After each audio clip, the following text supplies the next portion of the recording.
Viewers welcome back in our program जी doctor साहब हुण साडे दर्शकां नूं दसो अज दे दिन दी की इतिहासक अहमियत है। सिख इतिहास के हवाले नाल 1723 ਦੇ ਵਿੱਚ ਸਾਡੇ 12 ਮਿਸਲਾਂ ਚੋਂ ਇੱਕ ਪ੍ਰਮੁੱਖ ਮਿਸਲ ਦੇ ਜਥੇਦਾਰ ਸਰਦਾਰ ਜੱਸਾ ਸਿੰਘ ਰਾਮਗੜੀਆ ਦਾ ਜਨਮ ਹੋਇਆ।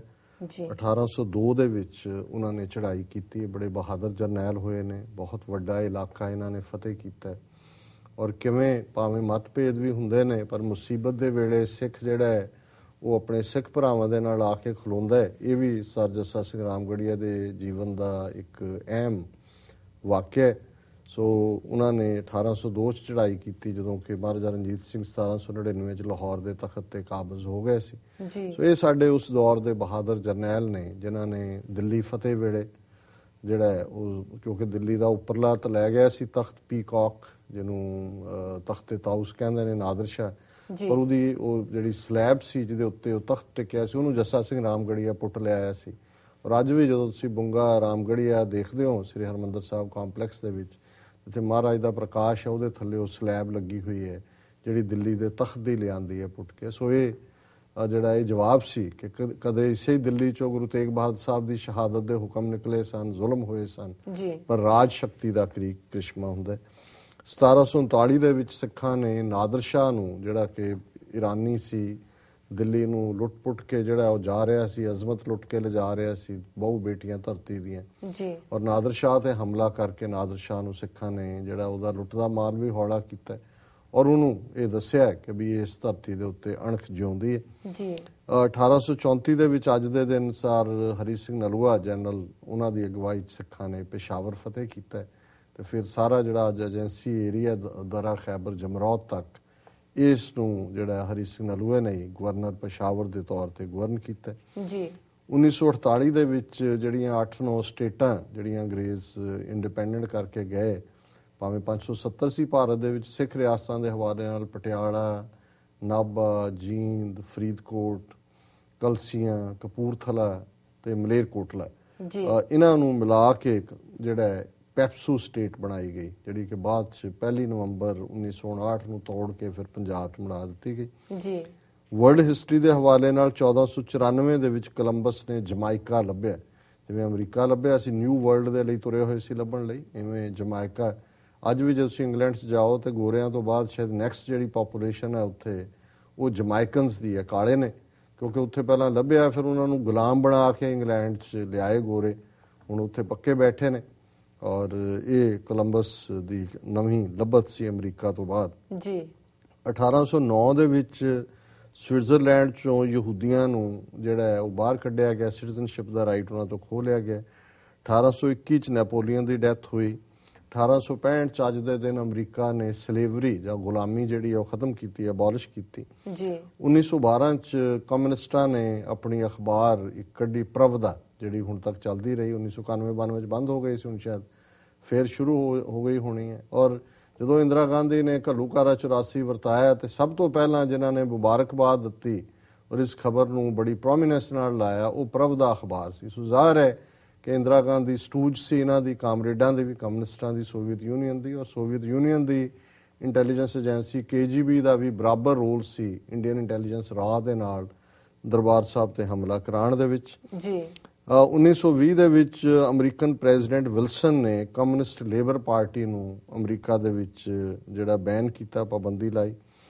2013 ਦੇ ਵਿੱਚ ਪਹਿਲੀ ਵਾਰ ਜਿਹੜਾ ਆਸਟਿਨ ਟੈਕਸਾਸ ਦੇ ਵਿੱਚ ਪਲਾਸਟਿਕ ਗਨਸ ਜਿਹੜੀਆਂ ਨੇ ਇਹ ਸਾਹਮਣੇ ਆਈਆਂ, ਡਿਸਟ੍ਰੀਬਿਊਟ ਕੀਤੀਆਂ ਗਈਆਂ, ਆਰਮੀ ਦੇ ਕੋਲ ਹੀ ਨੇ ਪਰ ਜਿਹੜੀ ਸਿੱਖਾਂ ਦੇ ਉੱਤੇ ਵੀ ਪੱਗਾਂ ਦੀ ਤਲਾਸ਼ੀ ਜਾਂ ਹੋਰ ਦਾ ਕੰਮ ਵਧਿਆ ਉਹਨਾਂ ਨੂੰ ਇਹ ਹੈ ਕਿ ਜਿਹੜਾ ਪਲਾਸਟਿਕ ਵੈਪਨ ਹੈ ਜਾਂ ਪਲਾਸਟਿਕ ਗਨ ਹੈ ਇਹ ਮੈਟਲ ਡਿਟੈਕਟਰਸ ਦੇ ਵਿੱਚ ਨਹੀਂ ਆਉਂਦੀ, ਇਸ ਲਈ ਹੈਂਡ ਹੈਲਡ ਜਿਹੜੀ ਹੈ ਜਾਂ ਖੁਦ ਪੈਟ ਕਰਨ ਵਾਲਾ ਪਾਰਟ ਉਸ ਤੋਂ ਬਾਅਦ ਉਹਨਾਂ ਨੇ ਐਡ ਕੀਤਾ।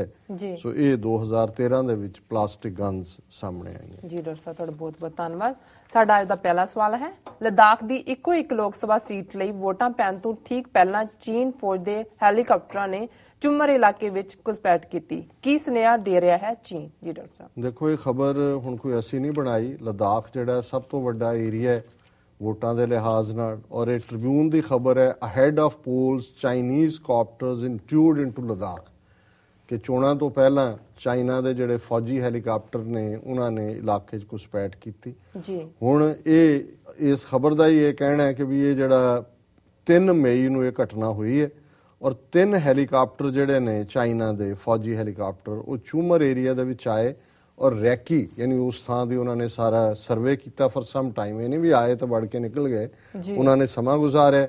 ਔਰ ਇਹ ਲਦਾਖ ਪਾਰਲੀਮੈਂਟਰੀ ਸੈਗਮੈਂਟ ਦਾ ਜਿਹੜਾ ਚੂਮਰ ਹੈ ਸਭ ਤੋਂ ਫਾਰ ਆਫ ਏਰੀਆ ਔਰ ਇਹਦੇ 'ਚ ਹਾਲਾਂਕਿ ਜਿੱਥੇ ਪੋਲਿੰਗ ਬੂਥ ਉਹਨਾਂ ਨੇ ਸੈੱਟ ਕੀਤਾ ਉੱਥੇ ਸਿਰਫ 80 ਵੋਟਰ ਨੇ ਜਿਨ੍ਹਾਂ ਨੇ ਵੋਟਾਂ ਪਾਉਣੀਆਂ ਨੇ ਕਿ ਵੀ ਉਹਨਾਂ ਨੇ ਇਹ ਕਿਹਾ ਕਿ ਵੀ ਮਈ 3 ਨੂੰ 4 ਦਿਨ ਪਹਿਲਾਂ ਜਿਹੜਾ ਇਸ ਦਾ ਆਣਾ ਇਹ ਦੱਸਦਾ ਹੈ ਵੀ ਚੀਨ ਨੇ ਮੈਸੇਜ ਦੇ ਦਿੱਤਾ ਕਿਉਂਕਿ ਪਿਛਲੇ ਦਿਨਾਂ 'ਚ ਨਰਿੰਦਰ ਮੋਦੀ ਨੇ ਬੜੀ ਧਮਕੀ ਦਿੱਤੀ ਸੀ ਕਿ ਜੇ ਅਸੀਂ ਪਾਵਰ 'ਚ ਆਏ ਵਿਲ ਟੀਚ ਚਾਈਨਾ ਇਹ ਲੈਸਨ ਇੱਦਾਂ ਦਾ ਅਰੁਣਾਚਲ 'ਚ ਜਾ ਕੇ ਤਾਂ ਉਹਨਾਂ ਨੇ ਮੈਸੇਜ ਦੇ ਦਿੱਤਾ ਕਿ ਅਸੀਂ ਜਦੋਂ ਚਾਹੀਏ ਆ ਸਕਦੇ ਹਾਂ ਔਰ ਜਦੋਂ ਚਾਹੇ। ਔਰ ਹੁਣ ਇਹਨਾਂ ਨੂੰ ਫੀਅਰ ਇਹ ਹੈ ਔਰ ਮੈਂ ਇੰਟਰਸਟਿੰਗ ਪਾਰਟ ਇਸ ਖਬਰ ਦਾ ਸੀ ਕਿ ਉੱਥੇ ਜਿਹੜਾ ਪਾਰਲੀਮੈਂਟਰੀ ਕਨਸਟੀਚੁਐਂਸੀ ਜਿਹਨੂੰ ਇੰਚਾਰਜ ਲਾਇਆ ਹੋਇਆ ਰਿਟਰਨਿੰਗ ਆਫਿਸਰ ਉਹ ਸਿਮਰਨਦੀਪ ਸਿੰਘ ਹੈ, ਸੋ ਜ਼ਾਹਰ ਹੈ ਸਿੱਖ ਹੋਏਗਾ ਔਰ ਉਹਨੇ ਇਹ ਖਦਸ਼ਾ ਜ਼ਾਹਰ ਕੀਤਾ ਵੀ ਇਹ ਨਾ ਹੋਏ ਵੀ ਇਧਰ ਵੋਟਾਂ ਪੈ ਰਹੀਆਂ ਹੋਣ ਤਾਂ ਚਾਈਨੀਜ਼ ਜਿਹੜੇ ਨੇ ਉਹਦੇ ਤੇ ਅਟੈਕ ਕਰ ਰਹੇ ਹੋਣ ਉਸ ਏਰੀਏ ਤੇ। ਸੋ ਉਹਨਾਂ ਨੇ ਈਵਨ ਫੌਜੀ ਔਰ ਦੂਸਰੀ ਮਦਦ ਵੀ ਲਈ ਹੈ ਔਰ ਜਿਹੜੇ ਪੋਲਿੰਗ ਸਟੇਸ਼ਨ ਖਾਸ ਤੌਰ ਤੇ 8-9 ਬੜੇ ਸੈਂਸਿਟਿਵ ਨੇ ਉਹਨਾਂ ਦੇ ਵਿੱਚ ਐਕਸਟਰਾ ਸਿਕਿਉਰਿਟੀ ਦੀ ਮੰਗ ਕੀਤੀ ਹੈ। ਸੋ ਅਸੀਂ ਸਮਝਦੇ ਹਾਂ ਵੀ ਚਾਈਨਾ ਨੇ ਇੱਕ ਵਾਰੀ ਫਿਰ ਮੈਸੇਜ ਦੇ ਦਿੱਤਾ ਹੈ। ਹੁਣ ਇਹਨਾਂ ਦਾ ਵੀ ਹਾਲ ਇਹ ਹੈ ਕਿ ਇਬ ਕੀ ਵਾਰ ਮਾਰ ਤੋਂ ਦੇਖੋ, ਇਬ ਕੀ ਚਪੇੜ ਮਾਰਦਾ ਇਬ ਕੀ ਵਾਰ ਮਾਰ ਤੋਂ ਦੇਖੋ ਕਿ ਹੁਣ ਇਹ ਕਿੱਥੇ ਨੇ ਭਾਰਤ ਮਾਤਾ ਦੇ ਸਪੂਤ ਪਾਕਿਸਤਾਨ ਨੂੰ ਧਮਕੀਆਂ ਦੇਣ ਲੱਗੇ ਅੱਧਾ ਮਿੰਟ ਨਹੀਂ ਲਾਉਂਦੇ। ਪਾਕਿਸਤਾਨ ਦੇ ਫੌਜੀ ਜਰਨੈਲ ਨੇ ਪਿੱਛੇ ਕਿਹਾ ਹੈਗਾ ਜੀ ਕਸ਼ਮੀਰ ਸਾਡੀ ਸ਼ਾਹ ਆ ਗਏ ਔਰ ਅਸੀਂ ਜਿਹੜਾ ਸਾਡੇ ਤੇ ਜੇ ਕਦੇ ਹਮਲਾ ਹੋਇਆ ਜਾਂ ਅਸੀਂ ਤਿਆਰ ਹਾਂ ਉਸ ਦੇ ਲਈ। ਤੇ ਕਿਵੇਂ ਚੀਕਾਂ ਮਾਰੀਆਂ ਰੂਲਿੰਗ ਪਾਰਟੀ ਨੇ ਵੀ ਬੀਜੇਪੀ ਨੇ ਵੀ। ਉਹ ਤਾਂ ਹੁਣ ਚੀਨ ਦੇ ਤਾਂ ਹੈਲੀਕਾਪਟਰ ਆ ਕੇ ਤੁਹਾਡੇ ਮੁੜ ਗਏ ਨੇ, ਰੈਕੀ ਕਰਕੇ ਗਏ ਨੇ ਤੁਹਾਡੇ ਇਲਾਕੇ 'ਚ, ਹੁਣ ਦੱਸੋ ਚੀਨ ਨੂੰ ਜਵਾਬ ਦਿਓ। ਸੋ ਅਸੀਂ ਸਮਝਦੇ ਹਾਂ ਵੀ ਇਹ ਇੱਕ ਕਾਵਰਡ ਲੋਕ ਨੇ ਔਰ ਇਹਨਾਂ ਦਾ ਇਹੀ ਸਿਸਟਮ ਹੈ ਸਿਰਫ ਇਹ ਮਾੜੇ ਨੂੰ ਕਮਜ਼ੋਰ ਨੂੰ ਆਪਣੀਆਂ ਘੱਟ ਗਿਣਤੀਆਂ ਨੂੰ ਆਪਣੇ ਲੋਕਾਂ ਨੂੰ ਟੈਂਕਾਂ ਤੋਪਾਂ ਦੇ ਨਾਲ ਉਹਨਾਂ ਦੇ ਢਾਹ ਦਿਓ ਧਾਰਮਿਕ ਥਾਂ ਜਿੱਥੇ 70,000 ਤੋਂ ਜ਼ਿਆਦਾ ਸਕੁਅਰ ਮਾਈਲ ਟੈਰੀਟਰੀ ਚੀਨ ਦੇ ਕੋਲ ਗਵਾਈ ਹੋਈ ਹੈ 62 ਦੀ ਨਾ ਉਹ ਮੰਗਣ ਦੀ ਜੁਰਤ ਕਰਦੇ ਨੇ ਤੇ ਜਿਹੜੀ ਹੈਗੀ ਹੈ ਉਹਨੂੰ ਡਿਫੈਂਡ ਕਰਨ ਦੀ ਹਿੰਮਤ ਵੀ ਨਹੀਂ ਰੱਖਦੇ। ਜੀ ਬਿਲਕੁਲ ਡਾਕਟਰ ਸਾਹਿਬ, ਹੁਣ ਸਾਡੇ ਦਰਸ਼ਕਾਂ ਨੂੰ ਦੱਸੋ ਅੱਜ ਦਾ ਵਿਚਾਰ। ਅੱਜ ਦੇ ਵਿਚਾਰ ਲਈ ਅਸੀਂ ਬਾਬਾ ਫਰੀਦ ਜੀ ਦੇ 2 ਸ਼ਲੋਕ ਚੁਣੇ ਨੇ, ਸ਼ਲੋਕ ਨੰਬਰ 70 ਔਰ 71 ਜੀ। ਫਰੀਦਾ ਬੇਨਵਾਜ਼ਾ ਕੁੱਤਿਆ ਇਹ ਨਾ ਭਲੀ ਰੀਤ ਕਬ ਹੀ ਚੱਲ ਨਾ ਆਇਆ ਪੰਜੇ ਵਕਤ ਮਸੀਤ। ਤੇ ਅਗਲਾ ਉਹਨਾਂ ਦਾ ਸ਼ਲੋਕ ਹੈ ਉੱਠ ਫਰੀਦਾ ਉਜੂ ਸਾਜ ਸੁਬਹ ਨਵਾਜ਼ ਗੁਜ਼ਾਰ ਜੋ ਸਿਰ ਸਾਈ ਨਾ ਨਿਵੈ ਸੋ ਸਿਰ ਕੱਪ ਉਤਾਰ। ਜੀ।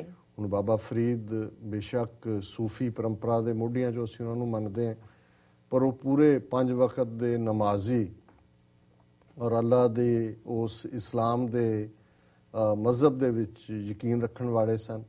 ਇਸ ਲਈ ਉਹ ਐਡਰੈਸ ਤਾਂ ਆਪਣੇ ਆਪ ਨੂੰ ਕਰ ਰਹੇ ਨੇ, ਆਪਣੇ ਆਪ ਨੂੰ ਸੰਬੋਧਨ ਕਰ ਰਹੇ ਨੇ। ਫਰੀਦਾ ਬੇਨਵਾਜ਼ਾ ਕੁੱਤਿਆ, ਉਹ ਫਰੀਦ ਤੂੰ ਫੇਥਲੈਸ ਹੈ, ਬੇਨਵਾਜ਼ਾ ਕਿ ਤੂੰ ਨਮਾਜ਼ ਨਹੀਂ ਪੜਦਾ ਵੇਲੇ ਸਿਰ ਜੀ ਵੀ ਤੂੰ ਕੁੱਤਾ ਹੈ। ਫਰੀਦਾ ਬੇਨਵਾਜ਼ਾ ਫੇਥਲੈਸ ਕੁੱਤਿਆ ਇਹ ਨਾ ਭਲੀ ਰੀਤ, ਇਹ ਕੋਈ ਤੇਰਾ ਲਾਈਫ ਸਟਾਈਲ ਹੈ। ਕਬ ਹੀ ਚੱਲ ਨਾ ਆਇਆ ਪੰਜੇ ਵਕਤ ਮਸੀਤ। ਹੁਣ ਮੁਸਲਮਾਨ ਨੂੰ ਹੁਕਮ ਹੈ ਜਿਹੜਾ ਮੁਹੰਮਦ ਸਾਹਿਬ ਦਾ ਕਿ 5 ਵੇਲੇ ਨਮਾਜ਼ ਪੜ੍ਹਨੀ ਹੈ ਔਰ ਜਿਹੜੀ ਵੀ ਜੇ ਨੇੜੇ ਮਸੀਤ ਹੈ ਤੇ ਉੱਥੇ ਮਸੀਤ ਜਾ ਕੇ ਪੜ੍ਹਨੀ ਹੈ, ਨਹੀਂ ਤਾਂ ਜਿੱਥੇ ਹੁੰਦੇ ਨੇ ਕੰਮਾਂ ਕਾਰਾਂ ਤੇ ਵੀ ਨਮਾਜ਼ ਪੜ੍ਹਦੇ ਨੇ ਜੀ। ਸੋ ਇਹ ਕਹਿੰਦੇ ਨੇ ਵੀ ਤੇਰੇ ਕੋਲ ਇੰਨਾ ਵੀ ਤੇਰੀ ਜੀਵਨ ਸਟਾਈਲ 'ਚ ਨਹੀਂ ਹੈ ਕਿ ਤੂੰ 5 ਵੇਲੇ ਨਮਾਜ਼ ਪੜ੍ਹਨ ਦੇ ਲਈ ਮਸੀਤ ਜਾਏ ਜੀ। ਫਿਰ ਆਪਣੇ ਆਪ ਨੂੰ ਉਸ ਰੱਬ ਵੱਲ ਅੱਲਾ ਦੀ ਬੰਦਗੀ ਦੇ ਲਈ ਤਿਆਰ ਕਰਦੇ ਆ। ਕਹਿੰਦੇ ਨੇ ਉੱਠ ਫਰੀਦਾ ਉਜੂ ਸਾਜ਼। ਹੁਣ ਇਹਨੂੰ ਅਰਬੀ 'ਚ ਵਜ਼ੂ ਵੀ ਕਹਿੰਦੇ ਨੇ, ਸ਼ਾਇਦ ਇਧਰ ਉਜੂ ਹੋਏਗਾ ਸ਼ਬਦ ਗੁਰਬਾਣੀ 'ਚ ਇਸਤੇਮਾਲ ਹੋਇਆ ਜੀ। ਹੁੰਦਾ ਕਲੀਨ ਕਰਨਾ, ਆਪਣੇ ਆਪ ਨੂੰ ਸਾਫ਼ ਕਰਨਾ, ਹੱਥ ਅਰਕਾਂ ਤੱਕ ਜਿਹੜਾ ਉਹਨਾਂ ਦਾ ਨਮਾਜ਼ ਤੋਂ ਪਹਿਲਾਂ ਉਹ ਆਪਣੇ ਆਪ ਨੂੰ ਸਾਫ਼ ਕਰਦੇ ਨੇ ਜੀ। ਉੱਠ ਫਰੀਦਾ ਉਜੂ ਸਾਜ਼ ਸੁਬਹ ਨਮਾਜ਼ ਗੁਜ਼ਾਰ, ਕਿ ਉੱਠ ਆਪਣੇ ਆਪ ਨੂੰ ਉਜੂ ਕਰ ਔਰ ਨਮਾਜ਼ ਦਾ ਵੇੜਾ ਨਮਾਜ਼ ਪੜ੍ਹ। ਜੋ ਸਿਰ ਸਾਈ ਨਾ ਨਿਵੈ ਸੋ ਸਿਰ ਕੱਪ ਉਤਾਰ, ਕਿ ਜਿਹੜਾ ਸਿਰ ਰੱਬ ਦੀ ਯਾਦ ਦੇ ਵਿੱਚ ਰੱਬ ਦੇ ਸ਼ੁਕਰਾਨੇ ਦੇ ਵਿੱਚ ਝੁਕਦਾ ਨਹੀਂ ਹੈ ਉਸ ਸਿਰ ਨੂੰ ਧੜ ਦੇ ਨਾਲ ਰਹਿਣ ਦਾ ਹੱਕ ਨਹੀਂ ਹੈ ਜੀ। ਉਸ ਸਿਰ ਨੂੰ ਲਾਹ ਦੇਣਾ ਚਾਹੀਦਾ। ਹੁਣ ਮੈਂ ਤਾਂ ਬਾਬਾ ਫਰੀਦ ਦੇ ਹਵਾਲੇ ਨਾਲ ਆਪਣੇ ਆਪ ਨੂੰ ਇਹ ਸਵਾਲ ਪੁੱਛਦੇ ਹਾਂ ਜਾਂ ਅਸੀਂ ਬਤੌਰੇ ਸਿੱਖ ਕਿ ਬਾਬਾ ਫਰੀਦ ਆਪਣੇ ਹਾਲਾਂ ਫਰੀਦ ਇੱਕ ਪੁੱਜੇ ਹੋਏ ਫਕੀਰ ਨੇ, ਰੱਬ ਨਾਲ ਉਹਨਾਂ ਦੀ ਲਿਵ ਲੱਗੀ ਹੋਈ ਹੈ। ਇਸੇ ਲਈ ਉਹਨਾਂ ਦਾ ਇਸ ਕਦਰ ਕਲਾਮ ਕਿ ਗੁਰੂ ਸਾਹਿਬ ਨੇ ਉਹਨਾਂ ਨੂੰ ਆਪਣੇ ਨਾਲ ਬਿਠਾਇਆ, ਉਹਨਾਂ ਦੀ ਬਾਣੀ ਗੁਰੂ ਗ੍ਰੰਥ ਸਾਹਿਬ ਚ ਲਿਆਂਦੀ।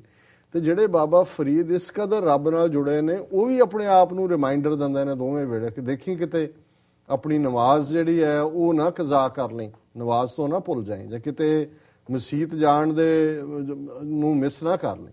ਤੇ ਅਸੀਂ ਸਿੱਖ ਜਿਹੜੇ ਇਸ ਬਾਣੀ ਨੂੰ ਪੜ੍ਹਦੇ ਹਾਂ, ਜਿੱਥੇ ਕਿ ਉਹ ਆਪਣੇ ਮਜ਼ਹਬ ਪ੍ਰਤੀ, ਜਿੱਥੇ ਆਪਣੇ ਫੇਥ ਪ੍ਰਤੀ ਆਪਣੇ ਆਪ ਨੂੰ ਸੁਚੇਤ ਕਰਦੇ ਨੇ, ਜ਼ਾਹਰ ਹੈ ਇਹ ਉਪਦੇਸ਼ ਤਾਂ ਦੂਸਰਿਆਂ ਲਈ ਹੁੰਦਾ ਹੈ। ਤੇ ਸਾਨੂੰ ਸਿੱਖਾਂ ਨੂੰ ਕਿੰਨਾ ਕੁ ਯਾਦ ਹੁੰਦਾ ਹੈ ਕਿ ਸਾਡੇ ਨਿਤਨੇਮ ਦਾ ਟਾਈਮ ਹੈ, ਸਾਡੇ ਅੰਮ੍ਰਿਤ ਵੇਲੇ ਦਾ ਨਿਤਨੇਮ ਹੈ, ਸਾਡਾ ਰਹਿ ਰਾਸ ਹੈ, ਸਾਡਾ ਸੋਹਿਲ ਹੈ। ਤੇ ਜੇ ਅਸੀਂ, ਔਰ ਮੈਨੂੰ ਯਾਦ ਹੈ ਕਿ ਸੰਤ ਪਿੰਡਰਾਂ ਵਾਲੇ ਧਰਮ ਯੁੱਧ ਮੋਰਚੇ ਦੇ ਦੌਰਾਨ ਇੱਕ ਜਥਾ ਗ੍ਰਿਫਤਾਰੀ ਲਈ ਜਨਰਲ ਸੁਬੇਗ ਸਿੰਘ ਦੀ ਕਮਾਂਡ ਜਾਣਾ ਸੀ, ਉਸ ਦਿਨ ਹੀ ਸ਼ਾਹੀ ਇਮਾਮ ਵੀ ਆਇਆ ਉਸ ਮੰਜੀ ਸਾਹਿਬ ਜਦੋਂ ਜਥੇ ਨੂੰ ਵਿਦਾ ਕੀਤਾ ਜਾਂਦਾ ਹੈ, ਖੁਸ਼ਵੰਤ ਸਿੰਘ ਵੀ ਆਇਆ ਹੋਇਆ ਸੀ। ਆਈ ਹੈਪਨ ਟੂ ਬੀ ਦੇਅਰ। ਔਰ ਕਿਉਂਕਿ ਦੀਵਾਨ ਲੰਬਾ ਹੋ ਜਾਂਦਾ ਹੈ, ਜਥੇ ਉੱਥੋਂ ਐਡਰੈਸ ਕਰਕੇ ਅਕਾਲ ਤਖਤ ਮੱਥਾ ਟੇਕ ਕੇ ਫਿਰ ਗ੍ਰਿਫਤਾਰੀ ਲਈ ਜਾਂਦੇ ਨੇ।